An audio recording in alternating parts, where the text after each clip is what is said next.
what has your vision or your perspective of success looked like over the past decade, maybe? Because it's probably changed. Yeah. Now that you've moved on from your competitive football and basketball days, you're coaching now, you're trying to stay healthy, you're trying to stay active, right? Has your perspective on success and progress in the gym or in life, generally speaking, evolved? And sort of how has it evolved since your physical limitations are kind of catching up with you? Yeah. I would say most success early on, I would always just define it by results. Okay, did we win the game? Did I hit this lift? Did I get the job? Whatever it was, like you're basing it off results. And especially now, like that's just not always realistic. Like you can fail and eat it, and that's still success. So like I've applied to different jobs.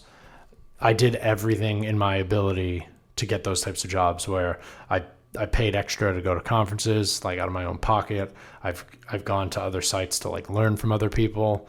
I go on the interview. I call them for feedback. Oh, dude, you were great. We loved you. This guy has been here for 20 years. We're taking him.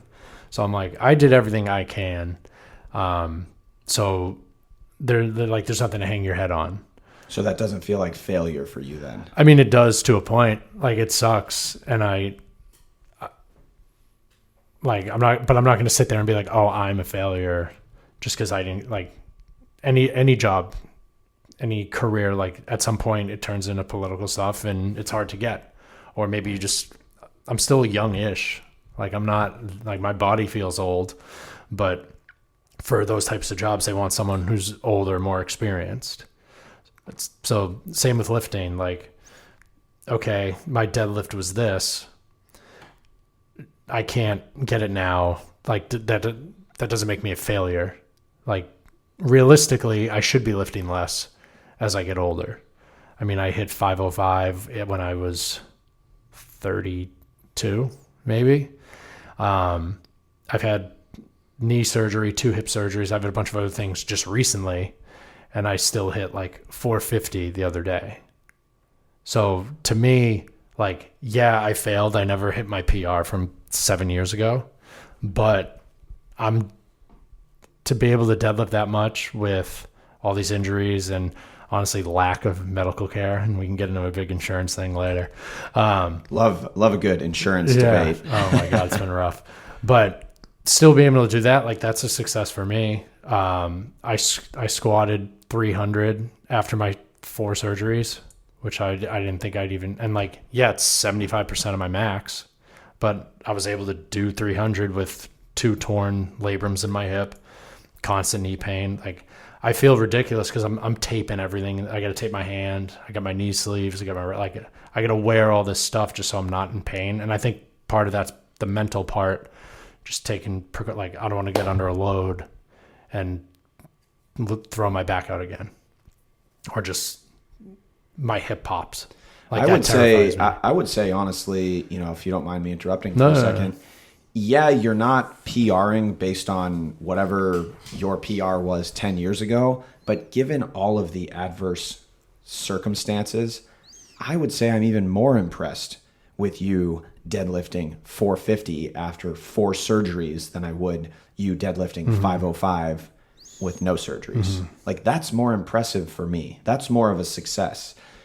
And I don't know if you have that same perspective that I do, but it's not strictly about winning or losing or the number that you're putting up, or I don't think that it should be, because you have to take into account all these other circumstances. And it sounds like in the past you would have been frustrated or upset or pissed or sad or whatever that you quote unquote failed at putting up a new PR. But it sounds like you're really kind of onto a new chapter of your life where you're taping everything and wrapping everything and valuing your health a little bit more and still being competitive, but also being a little smarter about it now. Would you say that's true? Yeah, for sure. And I agree. Like I've kind of taken that mindset, but I'm still sitting there. I'm competitive. I want, like, damn, I used to do this.